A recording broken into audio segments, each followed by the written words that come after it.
James Kaufman, World News Report today. Ladies and gentlemen, it is October 10th, 2025, and we are very, very busy in the earthquake department. We've just had a 7.6 magnitude quake. We had a 7.4 magnitude earthquake yesterday in the Philippines, a 6.7 today in the Philippines, and a 6.3 today in Papua New Guinea. This is the largest of the 4 large quakes. It's a very strong earthquake, 7.6 magnitude. Drake Passage, just south of the tip of South America. It was, or did include, an associated tsunami warning. We'll check the buoys. The USGS is the main source here, and they've given it a very shallow depth of 10.5 kilometers. That is not a default depth. That is an actual depth they believe the quake occurred at.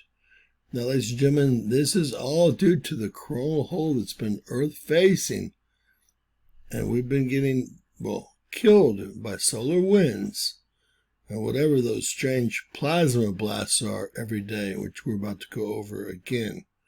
But let's move on and get some detailed information about this 7.6 magnitude earthquake. All right, taking a look at what we have. The closest active volcano right now is Michael volcano. It's not very close to this situation. So on the tip of Chile and Argentina, we see the Drake Passage, the most dangerous waterways in the world. A 7.6 magnitude earthquake happened about an hour ago. And the main source is the USGS. They've got it at 11 kilometers of depth. Very shallow. There may or may not be an island in there.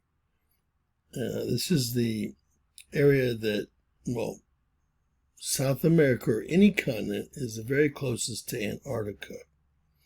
The Germans came in at a measly 6.9, and the French came in at a measly 6.7, with the Americans coming in at 7.6.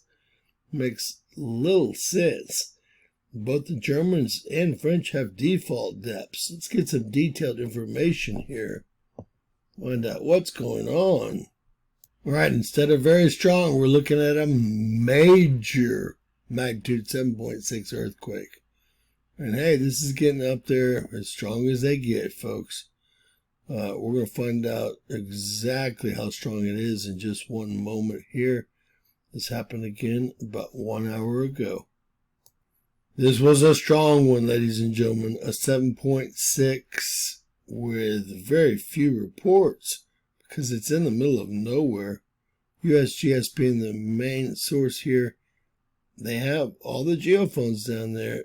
They say that it released 236.7 atomic bombs worth of energy. Unbelievably strong.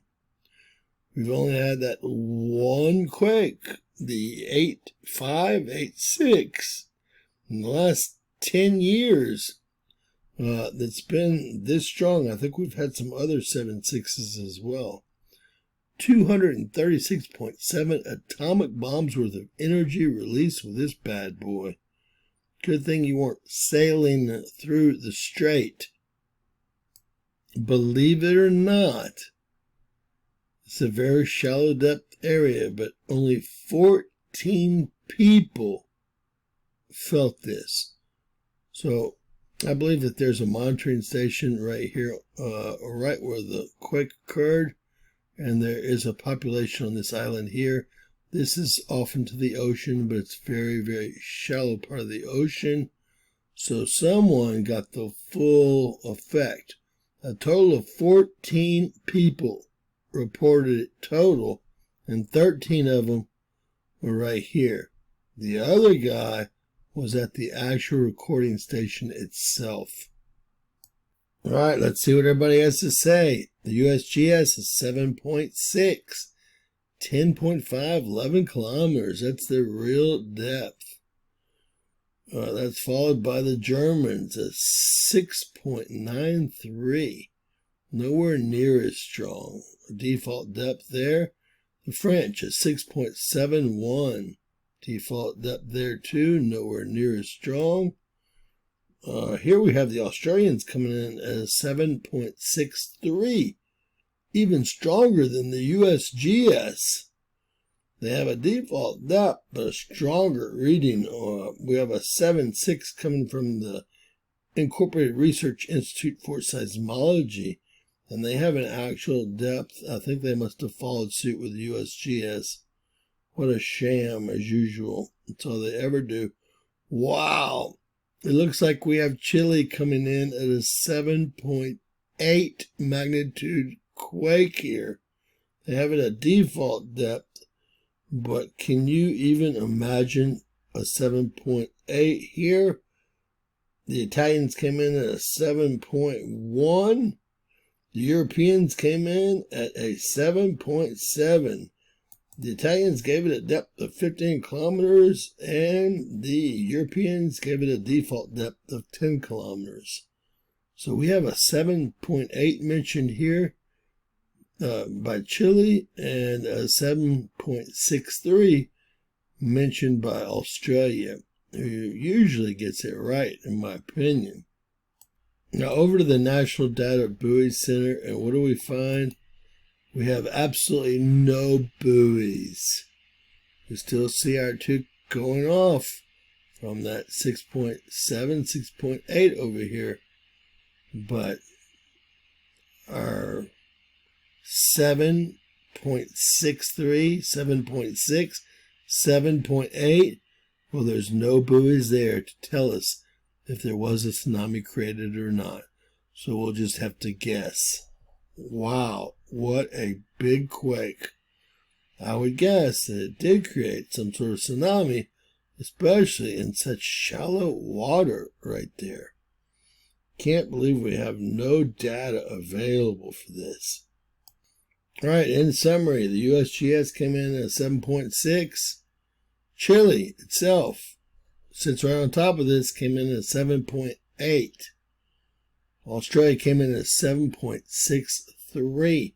We have associated tsunami warning, very shallow area of the ocean. Only 14 people reported feeling it. That's why the DYFI is at a 2. And there's no one down there to be shooken, so the shake map is at a 4. We don't know if there was a tsunami created or not, because we have absolutely no monitoring stations south of, well, anywhere near that area, period. With that said, God bless, guys. Stay safe. That coral hole is busting us up. I knew that those plates had to be charged because we had that long-term coral hole last time and no earthquake activity, and they are popping off one after another. Please share, subscribe, and always remember, anything's possible. Bizarro world.